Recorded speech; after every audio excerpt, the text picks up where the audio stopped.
আজকে 16 সেপ্টেম্বর চলে আসলাম টু মার্কেটের কম্বোটা নিয়ে। তো আপনারা জানেন টু মার্কেটের কম্বো থেকে আমরা মোটামুটি একটা ভালো প্রফিট পাই। এইখান থেকে আমরা অনেক কয়েন কালেক্ট করতে পারি। এইখানে 2,500 কয়েন প্রত্যেক দিন ফ্রি দেয়। দাঁড়ান আমি হারভেস্ট করে নিই এখনও। তো প্রতিদিন আমাদের চ্যানেলের সঙ্গে থাকলে অবশ্যই আশা করি সবার আগে খুব ভালো আপডেট দেওয়ার চেষ্টা করি আমরা, যেহেতু নতুন চ্যানেল এখানে গ্রো করা খুব টাফ বিষয়, এটা সবাই জানে। এই কারণেই আর কি ফাস্ট সার্ভিস দেওয়া হয়। সবাই চ্যানেল জয়েন করে অবশ্যই সঙ্গে থাকবেন, আপনাদের কাছে এটাই চাওয়া আর কি। তো টমেটো ফাটাইতে গেলে অনেক সময় এই সমস্যাটা হয়। কালকে আমাকে অনেকেই নক করছে যে ভাই এই সমস্যাটা হচ্ছে। এইটা আসলে ভাই নেটের কারণে হইতে পারে, এইটা নিয়ে এত ভাবাভাবির কিছু নাই। টমেটো অনেক সময় ফাটে না, তখন আপনি ট্যাপ করার চেষ্টা করবেন বারবার, দেখবেন একটা সময় হবে। নেট প্রবলেমের কারণে ওইরকম হয়।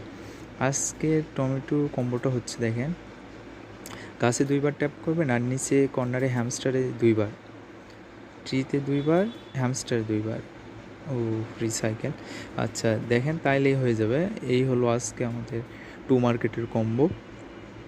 তো এই আর কি গাইস, সবাই লাইক সাবস্ক্রাইব করে পাশে থাকবেন।